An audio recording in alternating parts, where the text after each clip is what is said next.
Crypto products are unregulated and could be highly volatile. Please be aware of the risks before investing. राज, बाबूजी के आशीर्वाद से हमने अपनी नई शुरुआत तो कर ली, पर अपना फ्यूचर प्लान कैसे करें? बड़े-बड़े शहरों में ऐसी छोटी-छोटी बातें होती रहती हैं। Looking for perfect start? Get a Bitcoin today. Download the Uno Coin app.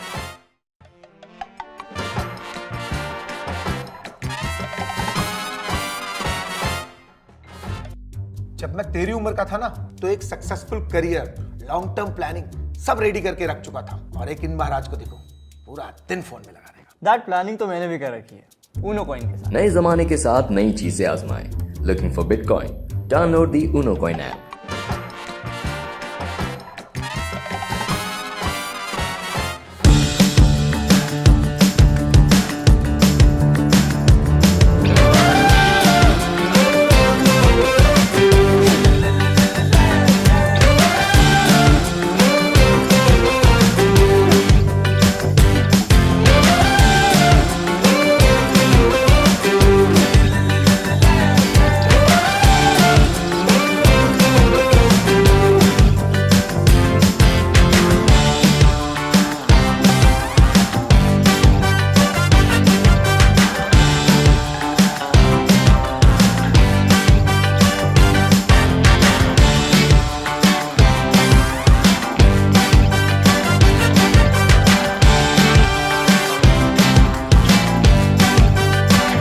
Guys, we really need to work hard. This wasn't a good quarter. Tell me, are you happy with this? Uno coin. Want to earn Bitcoin? Just grab your phone and shake it. Download the Uno Coin app.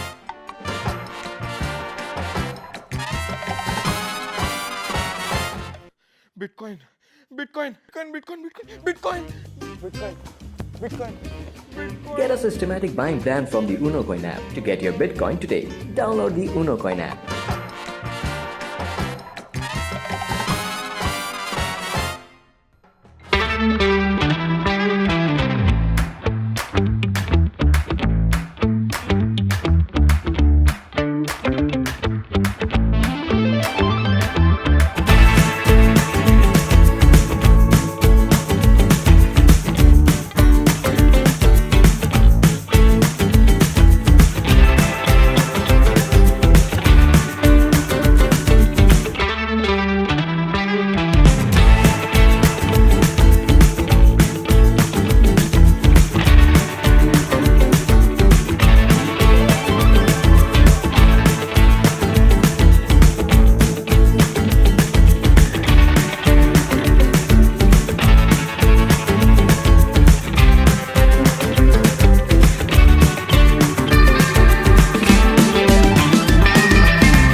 Hello and welcome dear Uno Coiners in yet another episode of Uno Coins Weekly AMA Sessions। और आज हम बात करने वाले हैं हम Indian crypto currency enthusiast के दो सबसे बड़े पेन पॉइंट्स की, रेगुलेशंस का होना और ना होना। दोनों चीजें हैं और क्या है क्या नहीं है उस पर क्लैरिटी आज हम लेंगे हमारे आज के स्पेशल गेस्ट स्पीकर से, मिस्टर सिद्धांत पांडे से, जो कि ILS which is its Legal Sid के co-founder and designated partner हैं। Hi Sid, how are you? Welcome to the show. How are you feeling today? Hi Shambhavi, thank you so much for inviting me. And I'm actually elated to be here with you and discuss all these things which, aren't being discussed so casually these days. And UnoCoin is actually taking a good initiative here and taking up these topics with regulations around crypto in India. Very important. और सिद्धार्थ, जब regulation की बात आती है तो हमारा जो Indian regulatory system है with regards to crypto currency, it has clarity on a lot of things and a very good amount of clarity, but when it comes to certain things still we lack clarity. So first of all I want to know your perspective on crypto currencies and the regulation related to it. What do you think about that overall? Right. So India is very progressive towards cryptocurrencies. If you see the trend, India went on to amend its Income Tax Act in 2022 so that it could define virtual digital assets, which basically means cryptocurrencies. So we definitely have regulation.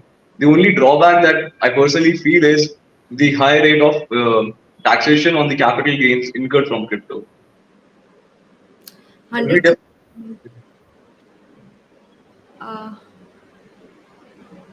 think I lost your voice, Siddhant.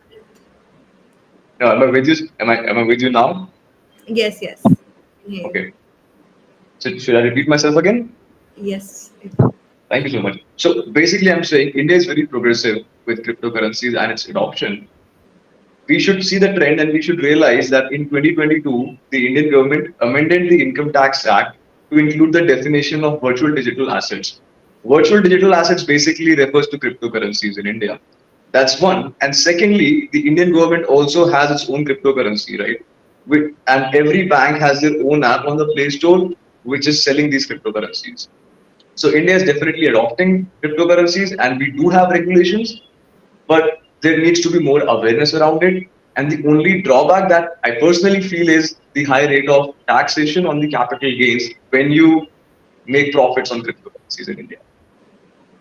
100%. I mean, there are a lot of things to be amended, but सिद्धांत एक और बड़ी interesting चीज है जो मैं आपसे जानना चाहूंगी. Being an advocate, of course, there's a plethora of things that you could have explored. Why cryptocurrency? Why is your interest towards this space particularly? Because there are not many advocates who are focusing on this. So what I realize is understanding cryptocurrencies is still a challenge for most people these days. Even people who are very tech savvy still have difficulties grasping the entire concept because it is abstract, right? So being an abstract context, and we do not really see what cryptocurrency looks like. We cannot touch it. It's not even plastic money. It's digital money, and people tell you that you own it and you own the custody. So it's something that we still have to explain people on the ground level. Basically, have more awareness and education in colleges and schools. That's what I feel. So over the period of time, people came up to us and we realized that a lot of scams are happening. A lot of people are aggrieved by crypto. We also came across people who booked profits. But then again, it was the situation basically was very contrasting. People booking profits, it's not that many people who are booking profits, but more people are getting hurt with crypto in India because some people who understand crypto are leveraging it for wrongfully, gaining other people's crypto back to themselves or maybe laundering money. So we have started helping out people back in 2021. And since then, we haven't stopped. We have helped people with recoveries from centralized exchanges, from P2P scams. We have also helped investors for recovering their money if something went wrong with their investments in case they had a SAFT. SAFT is basically an agreement for future tokens. So that's how people invest these days. It was not practically feasible for me to give out, these consultations on a voluntary basis. So we started training more people, and that's how we got into it. So I know the answer is long, but short story is we got into crypto because people wanted us to. People were in pain. We wanted to help them. I couldn't do it all by myself, so we started training people and other lawyers on these aspects of cryptocurrencies and how the scams work and how to fight against them. So that's how we got into cryptocurrencies. That's great. Honestly, I mean, whoever is watching this, अगर आपके साथ गलती से कोई scam हो जाता है, you know who to contact. Siddharth here, and we have a couple of comments over here. Mahesh is saying hello, sir. Then we have Somakshi.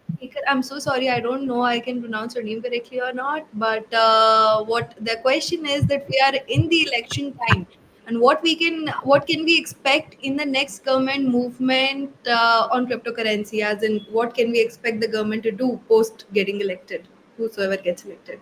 So that is absolutely a political question, and the current central government, as it stands today, definitely has contributed towards cryptocurrencies and its acknowledgement. And if they continue to be in power, I think they will acknowledge the need of reducing taxes as well. But so far, the opposing party also had made statements. This is something which we'll have to, see. Only time can really tell what's going to happen.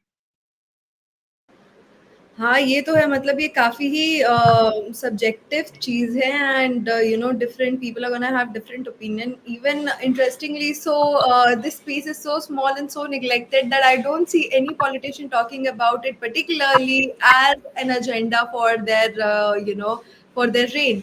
But अगर हम US में देख रहे हैं तो John F Kennedy junior to you know Vivek Ramaswamy, everybody has used bitcoin and you know regulations on bitcoin. I think just this morning there was a news on Trump utilizing bitcoin to deal with US debts. So I mean US is taking care of this, but when can we, just a anticipatory question, when do you think can we see such things in India? So the thing is, all these things are already happening in India, right? When we started this MA, I mentioned that India is very progressive about it. Indian government agencies and executive bodies are already working with blockchains like Polygon to build a ledger system where complaints can be filed on an immutable ledger. Basically, no one can tamper with these complaints, and once filed, the investigation officers would be bound to investigate on them and proceed to convert them into FIRs. So this is already being worked on. The Indian government already is, creating its own blockchain, and it's something funny that most people don't know, that courts in India have been using the same encryption that Bitcoin does, right? So it's not like the government does not know how the technology works. It's only about a matter of regulation and preventing money laundering, and that's why all these regulations are so slow to develop. I mean rightly so. India में एक चीज़ है जो शायद US में नहीं है, कि Indians बहुत जुगाड़ू होते हैं और जितनी अच्छी टेक्नोलॉजी उतने ज़्यादा जुगाड़ों के तरीके उनको मिल जाते हैं. And I think that is also one of the reasons behind it. We have Kumar a asking both parties didn't speak about crypto in the election time. They cannot. They cannot. If they pick up this as an agenda during elections, right? People will be like, "Hey, what about jobs? What about food? What about electricity? What about water pollution and stuff like that?" So crypto is probably not even on the least of their concerns right now. It's not an item on their to-do. Definitely. I agree, but एक और चीज़ है, I mean it's a rabbit hole to discuss and go into, but eventually crypto has a lot of potential to generate jobs for developers, for all the streams basically. I mean it's an interdisciplinary market, and यहाँ पे काफ़ी चीज़ों का utilization है, but then again it comes down to when the governments start taking more care of this particular community and group of people, when we have to start with it. So Siddharth, you mentioned कि आपने काफ़ी लोगों को scam से whenever they have been scammed, you have helped them out with those scams and help them get their money back. So in that case, I also have a very interesting question, because since you mentioned that you've helped them get money back from exchanges as well. Now in today's day and time, there are very peculiar assumptions with regards to crypto withdrawal. आप इसको देखिए, बहुत बड़ा myth है and बहुत सारे assumptions है कि गवर्नमेंट अलाउ नहीं करती, ये इशू है, वो इशू है, स्केलेबिलिटी अफेक्ट होती है. So what is the government stand on crypto withdrawal from a legal perspective? So the government does not prohibit crypto transactions, right? The government okay. My bad, I got distracted with the chat.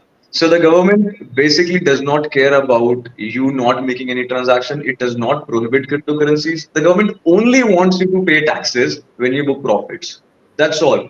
So if you use your bank account to off-ramp your cryptocurrency, right? If you sell your cryptocurrency on a P2P platform, be it Bybit today, or it used to be Binance back then when it was legal in India, you need to disclose how much crypto you sold, how much profit you booked over it, and you need to pay 30% capital gains tax over that by the end of the financial year. And the platform who's supporting this transaction is supposed to deduct 1% TDS, and you will also get a receipt of this deduction of the TDS over your email. This is a regulatory compliance in India which is being followed for more than 4 years now. Yes. They started doing this in India very early on ahead. That's a good example. Also, since people are interested about elections, right, and cryptocurrencies, one fun fact is during elections, you'll actually see most crypto off-ramping happening, and without the government being noticing it. There are ways to actually off-ramp your cryptocurrencies without leaving a trail at all, and you can directly cash into your cryptocurrencies, not just in India, in any country today, right? Be it Dubai, be it Italy. So it's very easy. Fun fact is most of it would happen either on a blockchain like Tron or some other gray market blockchain. And there are so many blockchains that we do not even know about on the dark web. So, things like these are happening during elections. People are off ramping money. And it's funny, आचार संहिता लगा हुआ है फिर भी लोग of ramp करके cash carry कर पा रहे हैं इजीली. सो इलेक्शन से टाइम बहुत चीजें हो रही हैं जो आपको लग रहा होगा कि नहीं होनी चाहिए और आपको एंटी लग रहा होगा कि शायद क्रिप्टो का ट्रेंड नीचे जाएगा या मे बी बेरिश होगा during time of election, but ऐसा कुछ भी नहीं है. Adoption increase during this period. adoption increase तो खैर होता ही है, उसमें कोई डाउट नहीं है, क्योंकि crypto currency for the longest time has been known to kind of facilitate such kind of transaction that cannot come in the notice of government. But at the end of the day, it was created. I mean, if we go down to Bitcoin and why it was created, it was because so that everything is transparent and everything is very much visible to everybody. I mean, it's just the creation, and like I said, it's the jugaad game that us Indians are very good at. So जब हम इसकी बात करते हैं कि of ramp करने के और सारे तरीके हैं, हमें ये भी पता है कि इंडिया में बहुत लोग, because KYC is a mandate, when you are signing up on any cryptocurrency platform, be that an exchange, be that any sort of a cryptocurrency platform. Now with that regards, a lot of people are not in the favor of KYC being there in the place. So what is your opinion on that? So it completely depends on the nature of your transaction, right? If you're transacting in the DeFi space, nobody wants to be related, with their transaction. That's what DeFi stands for. So we don't really want any KYCs in the DeFi space.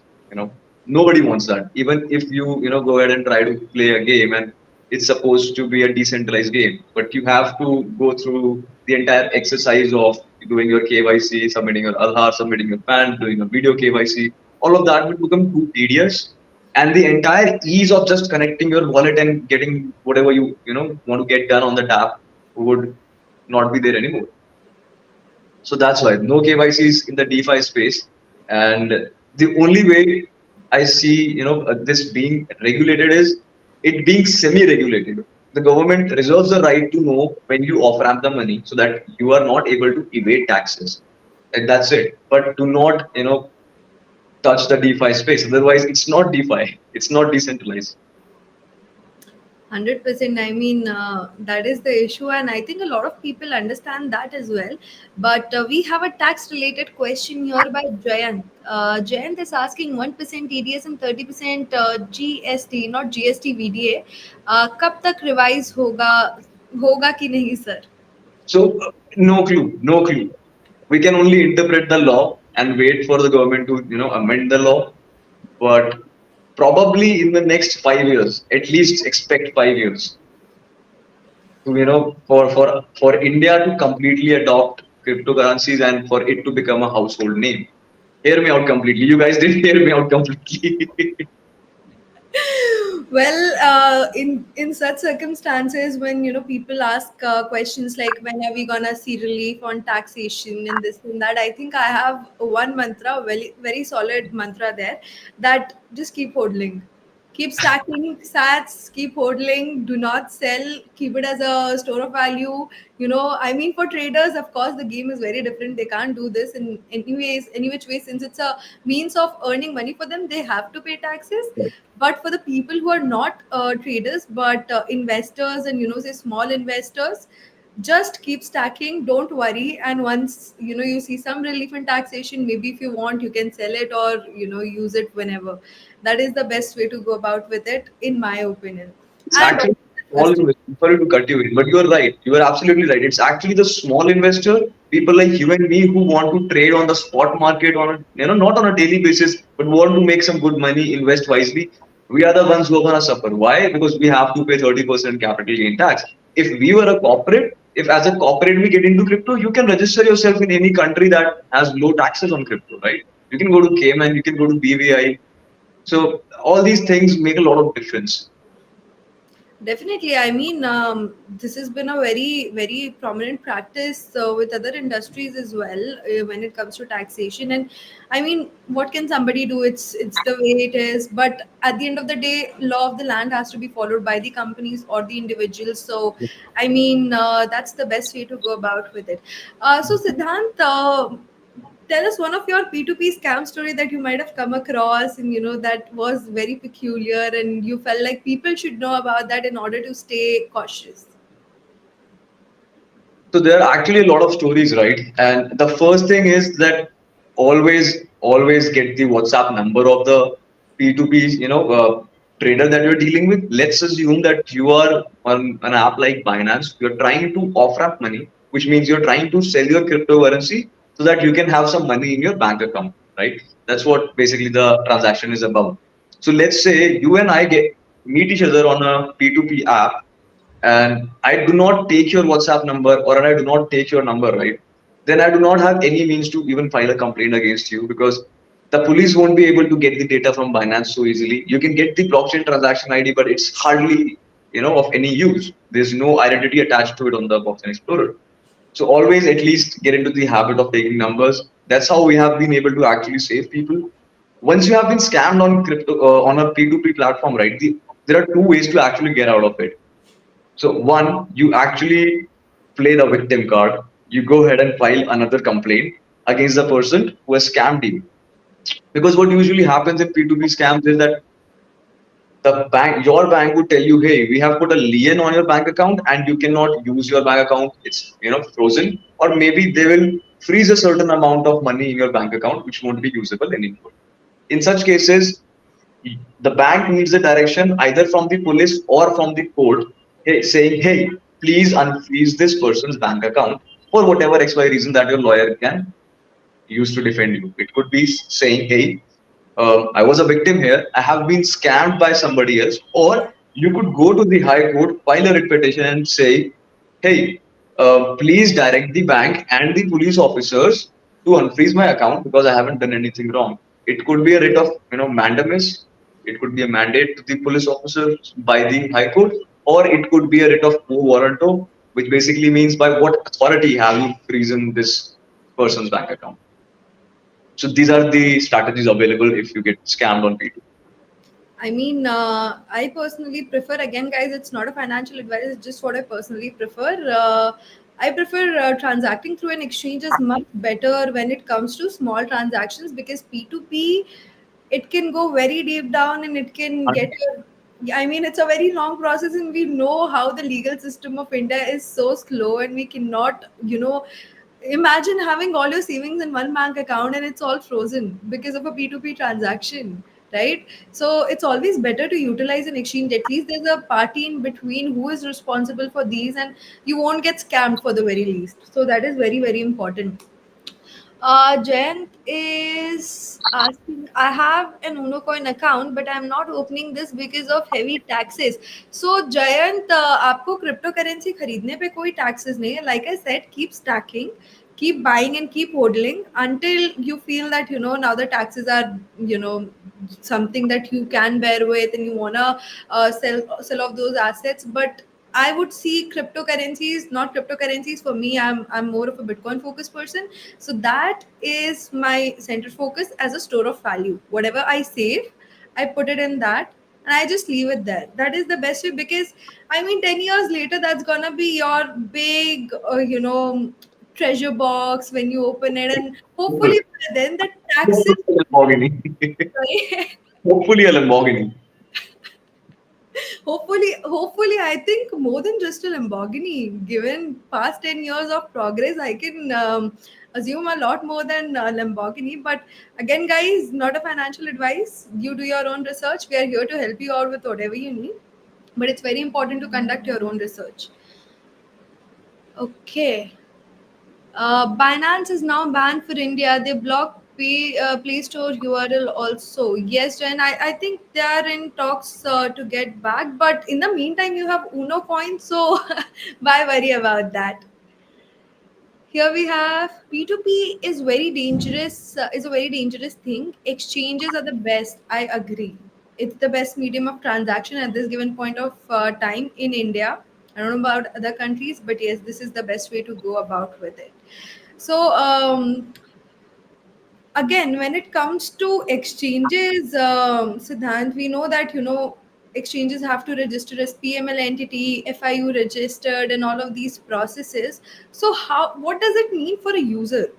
because of course the particular company has to go through a lot of struggle to get all of these things done, to be in place legitimately, properly. So what does that mean for a customer, and what are the prerequisites a customer should look for in a crypto exchange?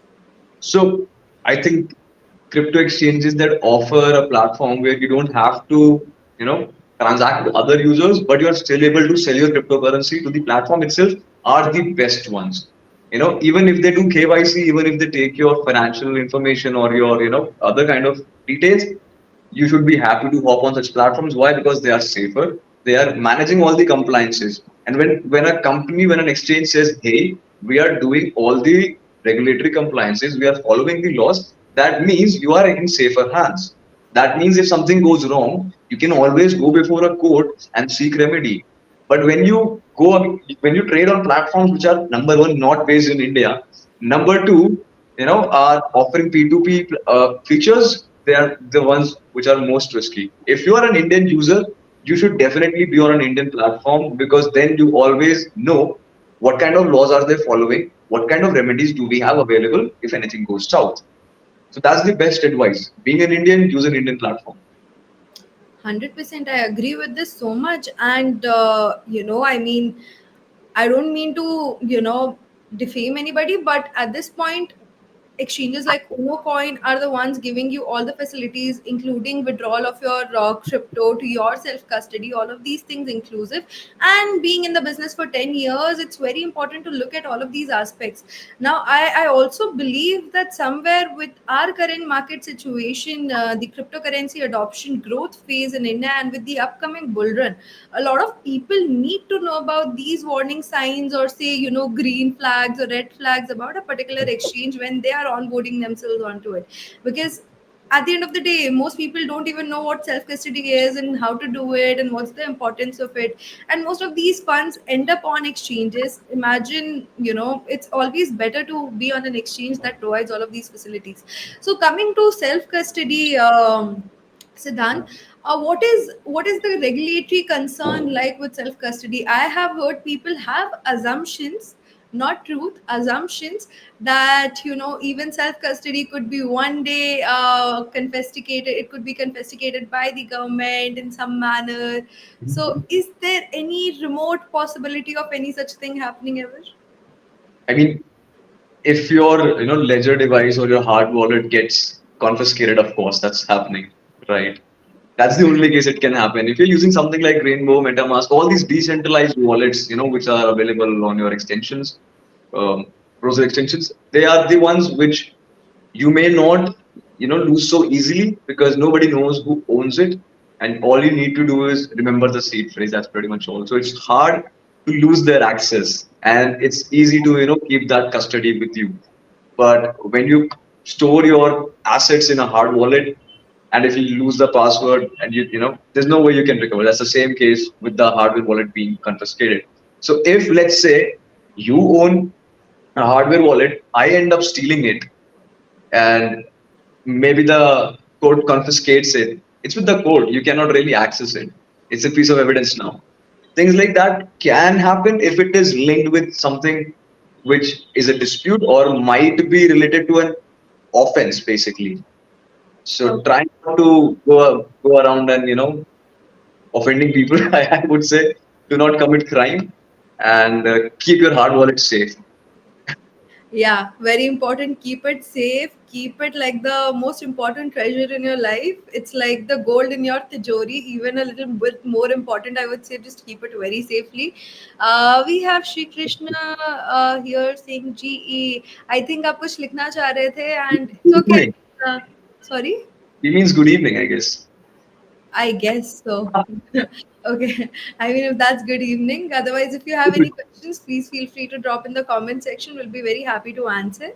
So, now, Siddhant, when it comes to CBDC, since you mentioned it, we know the cryptocurrency community in India, all across the globe, the Bitcoin community all across the globe. Nobody is a fan of CBDCs, but what is the ultimate motive of bringing CBDCs into picture, and what problem is it solving? You like conspiracy theories? Is my question before I answer this. Who doesn't? Okay. So me and my team we were brainstorming on this, right? And what could be the true reason of introducing CBDC in India? CBDC is something which is directly issued by the RBI in India. It is already here in India, by the way, right? Number one. So CBDC is something issued by the banks directly, a currency issued by the RBI itself. All other currencies are currently in possession of the banks, which are being regulated by RBI. So here is a bank, and on top of it, there is RBI. So would you deal with a bank which will take permission from RBI, or would you directly deal with the RBI? Is my question. And the logistics and the third parties are entirely removed if the RBI starts issuing loans to people directly. If the CBDC directly starts issuing loans, right? It cuts the middleman, it cuts the logistics, interest rates would go down, and the RBI would take more control and more charge. So, that could be one reason. Another could be to actually see how well can India do with cryptocurrencies, and is there any other way to increase the strength of your own currency, right? So if you have your own currency which is traded internationally as a cryptocurrency, India becomes much stronger in terms of finance. So these are the two theories I had in mind. The first one being definitely a conspiracy theory.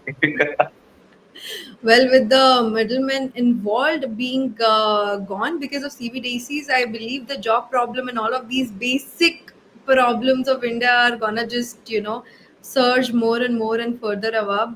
But it's not gonna solve anything. Well, we don't know why government did what they did. Anyways, I mean, nobody is a fan of CBDC at this point of time, other than governments and the people in the They're here for good though. In India, they'll do good if implemented well and managed with the tax regime. So tax regime is the only drawback as of now that's holding us back. Otherwise, all of us would be riding the crypto wave.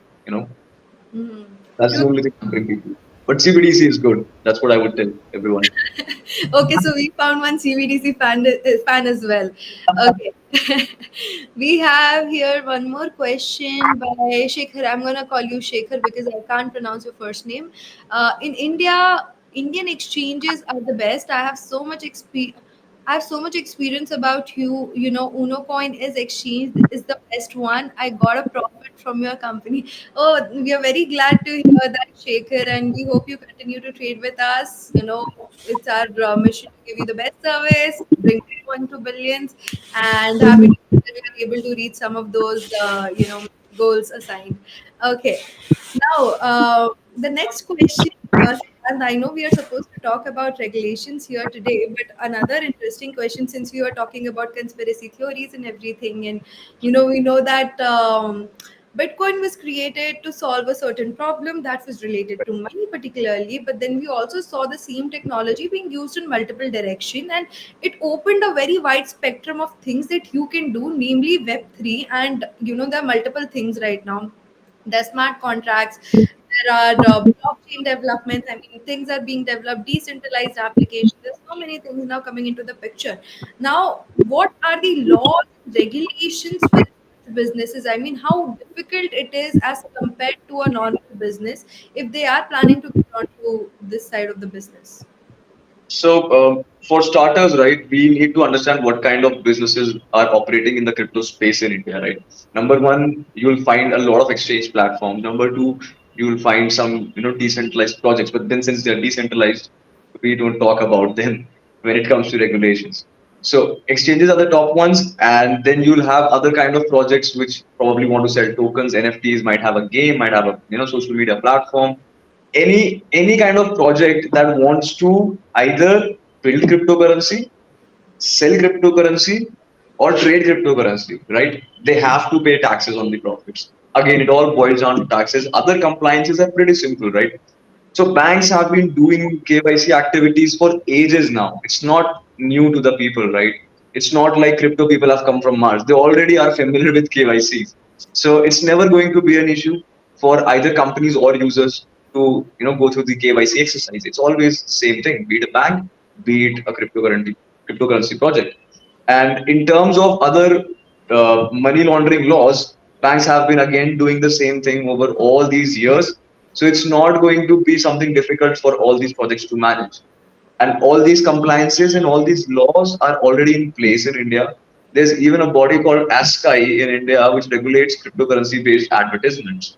So the government has laws in place. It's just that nobody is discussing this on in the mainstream media, and your lawyers are not probably telling you about this, and they need to brush up themselves as well because this is a very new technology, and the laws are being framed very fast. They are and they should be. I mean, cryptocurrency, 1 year in cryptocurrency world is equal to 10 years in any normal industry. So definitely everything needs to be much, much, much more faster than it is for the other industries. We have Kumare asking, is CBDC a currency or a digital asset? So how the classification goes like? Okay, so CBDC is not a currency, it's a body, right? It is a body regulated by RBI, which issues cryptocurrencies. So that's what it is. The digital asset itself is called e-rupee. So CBDC issues e-rupee, and then you have two kinds of e-rupee. One is e-rupee for wholesale, the other one is e-rupee for retail. And you can have all these other banks, whatever bank you want to name, will have an app on Play Store selling this e-rupee. So you can check that out. Hmm. I mean, a lot of people might not be even aware of the fact that what e-rupee can do. I mean, I heard of some things that you can regulate if you're doing international remittances. There's some features that you can do. So it was like a long time back that I heard about it. But it's also an interesting thing. Is it tradable? Is it a tradable asset? Yes, of course it is tradable. The government itself would transact in this currency, and then other traders are all. So basically this is a legal tender, right? Just how you can accept dollars, just how you can accept any other currency, you can also accept e-rupee. It's a legal tender by RBI. It has the backing of law, so anyone can take it, anyone can sell it, and it won't carry the same taxation regime because it is a stable currency. Interesting, interesting. I mean, what do you think about the future of cryptocurrency regulation given the CBDC's influence in the market now, and of course the growing adoption globally? Because politically, Argentina, El Salvador, all of these countries are making an impact, and with the growing inflation, be it the UK, be it our own country, India, what do you think is going to be the impact like in the coming 5 years? So 5 years is the period I mentioned back then as well. So in the next 5 years, you'll probably see the youth being more invested in the cryptocurrencies. That's for sure. And you would even find your uncles and your parents, be more familiar with cryptocurrencies. In 5 years, probably every college is going to host hackathons. That's the first thing that's going to happen because only when the students are, into this entire space, they're going to grow up, they're going to get into the diplomacy and the bureaucratic ways of solving these problems, and that's when the legal fraternity would also realize that new rules need to be made. But all of this revolution would take 5 years. The revolution itself to start would take 5 years. That's what I mean to say when I say that.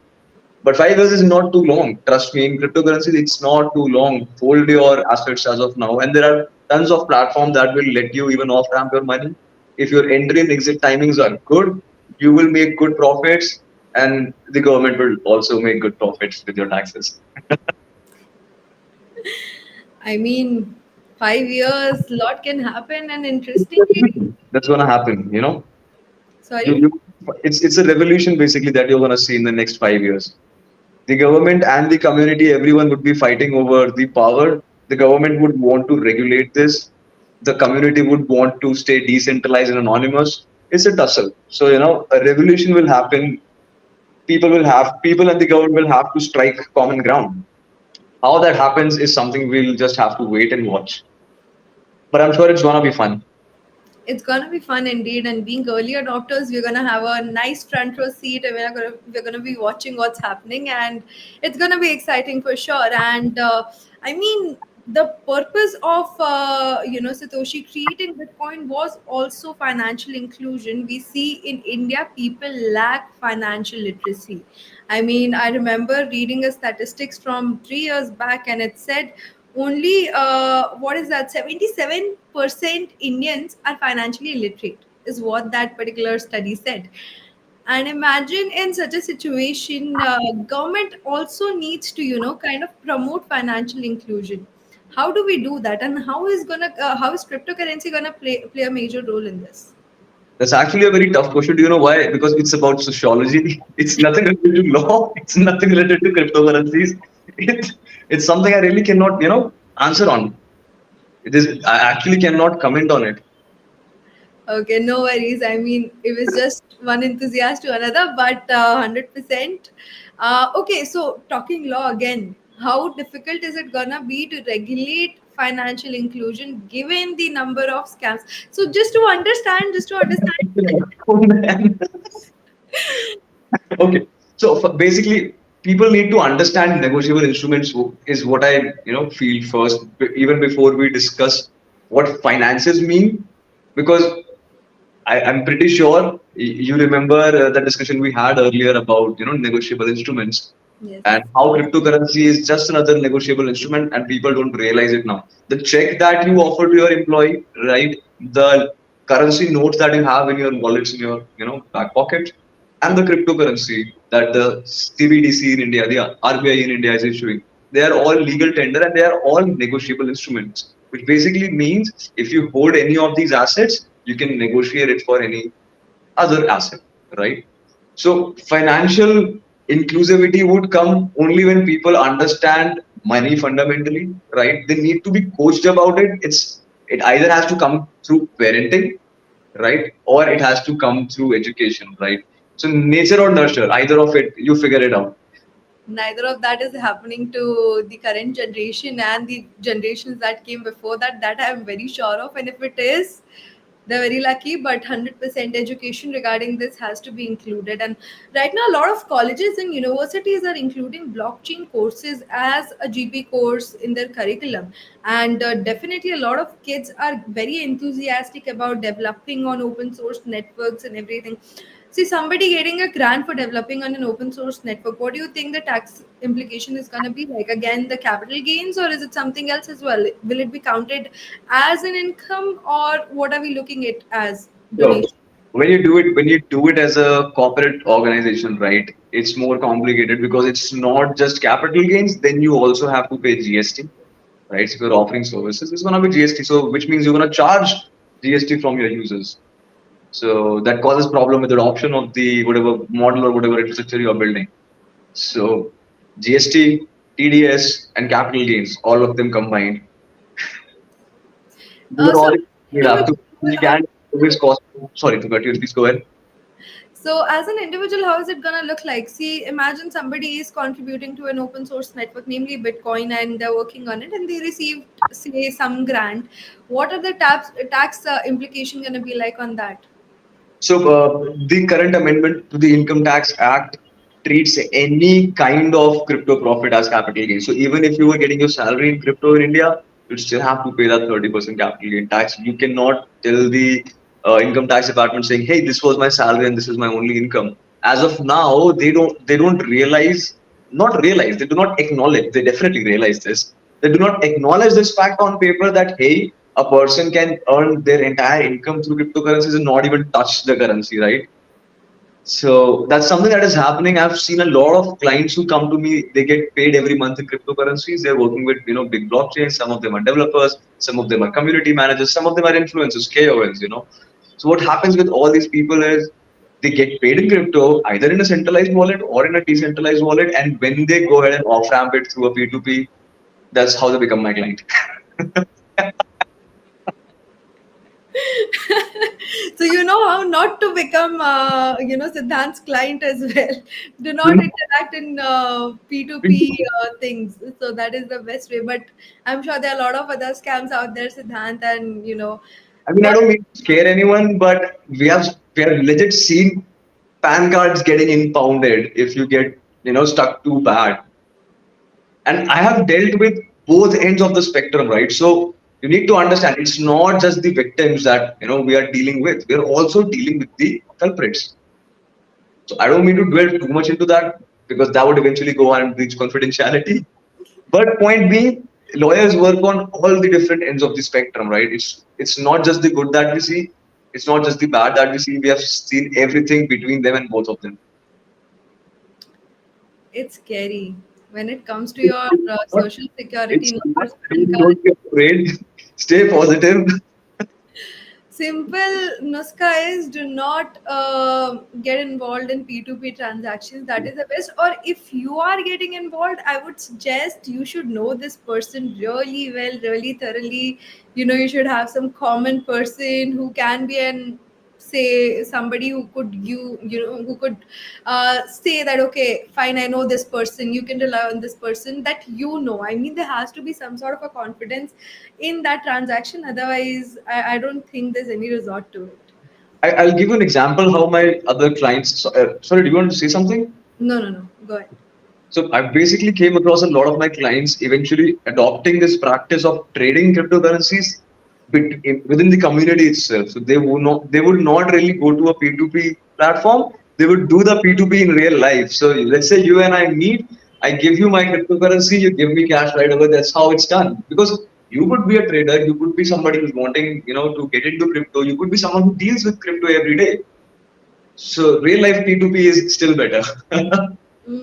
I mean, I don't really want to say this, but it's a recipe for something very interesting. What do you mean? I mean, a lot of people look at P2P as an option to evade taxes, end up getting caught, their accounts frozen. With these kind of in-person transaction, they might be able to escape that. But how feasible is that if you look at it? How feasible is that going to be? Any which ways, the government, if they have to track you down, they will eventually track you down. Blockchain is I mean, immutable. It's how do I say this, right? This is not tax evasion until you are intentionally doing it, right? If you strictly speak in terms of law, every offense is composed of two elements, actus reus and mens rea. Actus reus means that you have to act on an intention. So basically, you first need to form an intention and then act on it. If you did not have the intention in the first place, your act means nothing. So you did not evade taxes because you did not have the intention to evade taxes in the first place. That's how it's really proven before the court. I like how open to interpretation our Indian regulatory system is, especially with But cryptocurrency. the courts are wise, and in fact, it is the Indian judicial system that helped the Indian government develop all these regulations. The fun fact is, Indian government was not keen at all to come up with any regulation whatsoever. Right? RBI, in fact, banned any kind of crypto transaction in India. That's what we remember from the past, right? 17. This is where the Supreme Court comes in and tells the government, hey, it does not matter if you don't understand crypto. If you don't understand something, it does not mean that it stops existing or it doesn't exist. It's your understanding that does not exist. That is what the Supreme Court told the Indian government, and that's when RBI was rolling. That's why they rolled back their notification calling cryptocurrencies illegal, and that is how all these discussions started. And we even created a new bill called the Virtual Digital Assets, bill. Once this becomes an act, you'll have more clarity and more regulations related to crypto in India. So Indian judicial system is the one helping all of us out actually. Lawyers are helping everyone out to actually regulate crypto in India and make it easier for you. And the courts are really open to interpretation. You'd be amazed how court treats these cases. And courts have been very generous in hearing us out in all these P2P scams. I mean, for sure, lawyers are very much needed, and to be in this space is very much important because, as we all know, they are the one of the pillars of the democracy and judicial system. Yes, I agree, and I don't know, Siddhant, if you're aware of this or not, but Uno Coin and our founders, they were in the court, they were fighting for it, and it's a very beautiful story that I keep narrating to people because I'm so proud of to be a part of such an organization that has taken stand for the people at the time where other businesses were shutting down or moving their basically their place, the country where they were based out of. I am really proud of this part, and definitely we have a lot more to see and a lot more to come. But before that, we have a couple of not a couple of we have a question by SK Sinha here. Hi, when will Uno Coin introduce their own coin? uh SK Sinha, this is a very confusing question. If Satvik were here, you would get a different answer. If Sunny were here, you would get a different answer. But as a matter of fact, it's a very long shot from my understanding of it. And if it comes, I mean, it's a good thing. Depending on what the founders decide, it's definitely depending on that. So it's, I don't know, I mean, you'll have to come back with this question when one of our founders are also on the space, and they'll be able to answer this question better for you. Okay, now another interesting question that SK Sinha has given me right now is raising funds with, the issuance of tokens. So how is that a good practice in the eyes of law? Is that a bad practice in the eyes of law? Because we have seen trouble previously regarding that. How reliable is that? And as per the Indian judicial system, say, there have been an instance in past, the token dumps.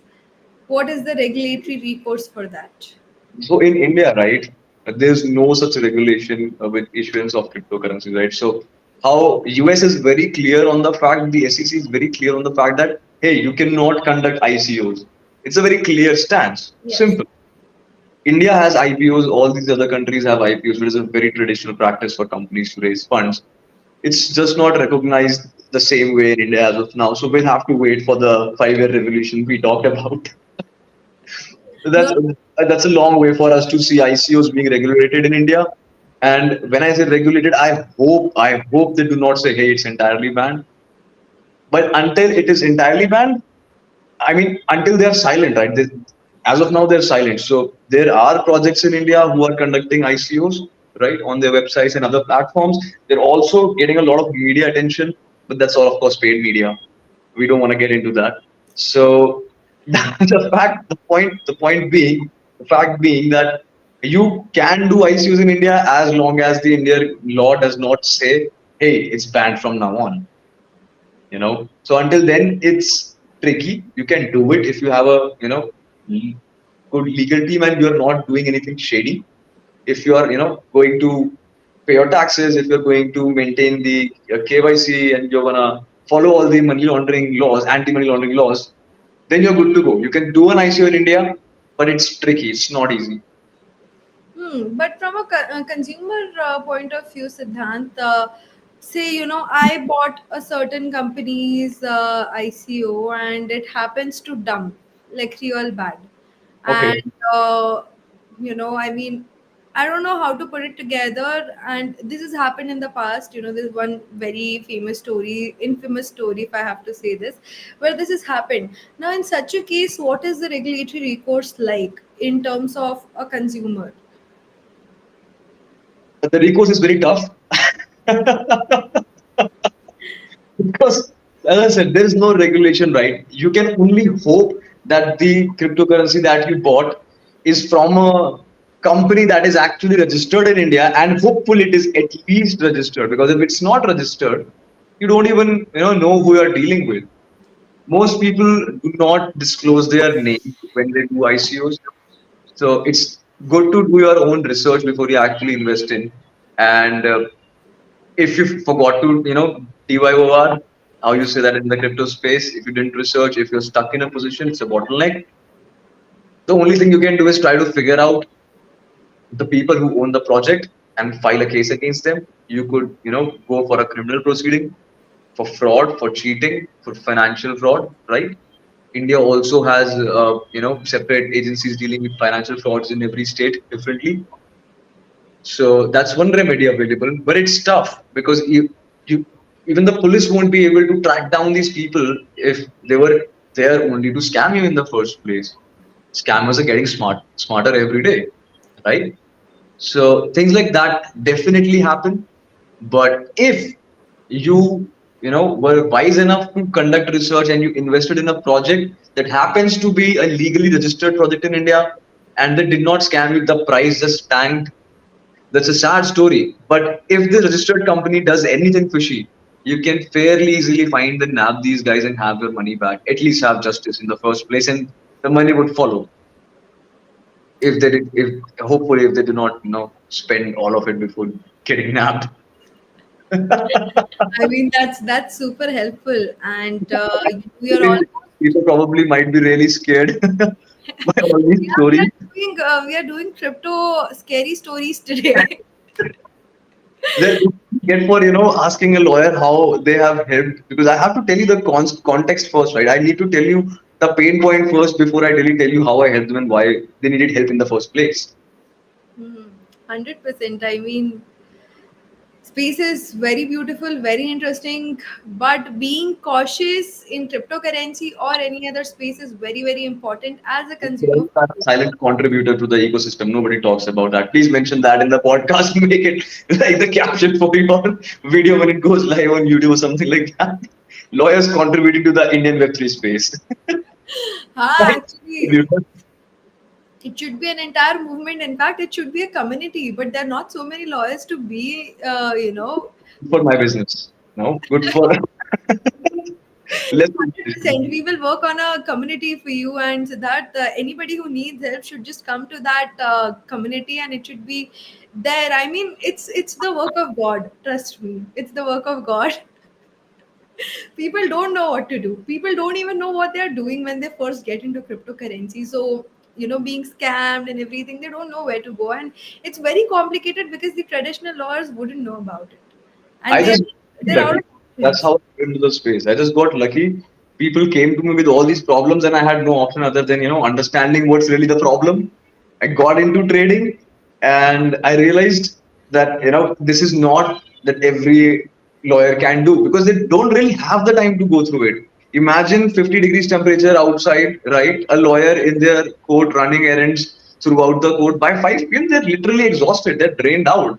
They legit do not have the time to figure out, hey, why does the blockchain work? How does the blockchain work? So Actually, as a matter of fact, very true. Okay, so before we conclude our session, because we are right now very close to our end, the end of our session today, one question with regards to mining operations in India, with Bitcoin mining operations in India, what are the tax implications like, and what are the regulatory concerns if say somebody is willing to do an individual mining farm or say a bigger project? How is it gonna work? over the past 6 years, 7 years, I haven't come across any client per se who is mining in India, because it's just a loss-making activity, right? I This, know you all yes. has electricity free in Delhi, but it's not gonna work like that. It's for people, for their. It's not for their commercial use. Bitcoin mining is a commercial activity, and it will consume a lot of electricity. The carbon footprint is gonna be crazy. You're gonna actually end up making more losses on the electricity bill than and not really have any mining rewards whatsoever. But even if somebody does that, you still end up paying taxes. So you have to really balance the scale and figure out if it is even a worthy business activity in India, which I feel is not.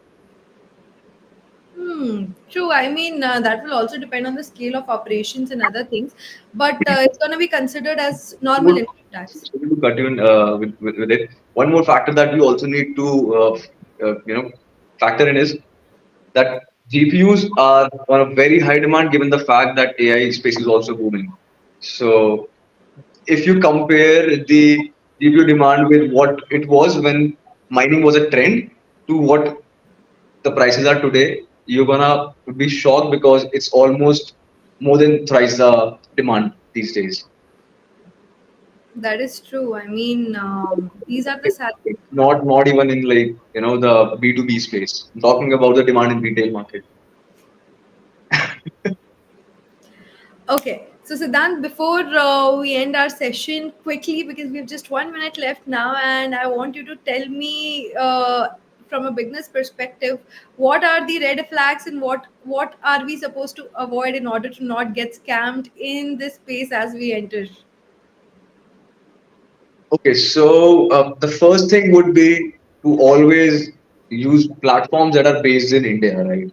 If you go with a platform that is based out of India, you're gonna have real trouble recovering your assets if anything goes wrong. We had this client who had around, I guess, 57 Ethereum on Vault. Vault back then was being liquidated by the Supreme Court of Singapore, and we had to include his name in the list of in the committee of liquidators, basically. and it was very hectic. It was a tedious job for both the client and for us. We legit had to fly to Singapore, find tie-ups who are gonna help us with this, and then give the entire knowledge transfer back to the client, tell him, hey, this is how we are gonna do it. Because 57 Ethereum is a big amount of money, right? But had this been an Indian code, had it been a platform, was built in India, and we have had cases like that. It's easier to make these companies comply because they also respect the law, right? And they are very fast in acknowledging if something is off the books, if something is not right. They are more than willing to fix it. Number one, you are a Desi customer. Plus, the Indian courts would not let them go anywhere. So with all of these factors in mind, always use an Indian platform. Number two, try to do your transaction in phases. Probably do not go for a very big transaction with the same trader in a single go. Chunk down your transaction, build trust with a particular trader, even if it's your first time trading. It's a very traditional advice, nothing too technical or here. Just do a small transaction, say a $10 transaction. That's the max you should do first and see if anything wrong happens or not. Because more often than not, the P2P traders that you find on these platforms, you offline in a matter of 15, 30 minutes and you'll never see them again. Because there is an issue of fake KYCs being done on these platforms. So these are the only two things that you need to keep in mind. Moral of the story, utilize exchanges like UnoCoin, and UnoCoin is always there to serve you. Before we end, we have a couple of comments here. We'll quickly address them. Kumari is asking, hi sir, how much are you charging fees for crypto advising personally? So I think if that works for you, Siddhant, we can give him your email ID. Okay. If you could just tell us your email ID, he could email and get in touch with you, or it's up to you how you want to answer it. I mean, just come over to my LinkedIn, ping me hi. Look for Siddhant Pandey on LinkedIn, ping me, say hi. I want this. I need help. Whatever you want to say, I'll respond. Yeah, and even a better way, I would say, just even maybe go to the LinkedIn page. You can even tag UnoCoin there where the live is happening. By the way, you'll find this on UnoCoin's page, and even I can connect you to Siddhant over LinkedIn itself, and that's the best way. Pradeep here is saying crypto is a red flag. Pradeep, as a fellow maximalist, I cannot resonate more with the statement, but this is an entire market and people get scammed every day because of crypto, because of XYZ things. So, I mean, yeah.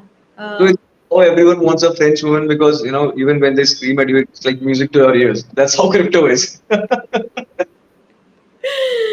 Okay, very interesting session today. Very good questions, everybody. Thank you so much for participating. Thank you so much for engaging with us today. And thank you so much, Siddhant, for taking out time from your busy schedule and addressing all of these questions. I'm very happy and very excited to see you next time on our platform again to discuss more about regulations soon enough, hopefully. Till then, guys, make sure to follow us on our social media channels to get all the updates on what are we going to discuss and when. Okay, we'll see you again next week. Till then, bye bye. Thank you. Bye bye.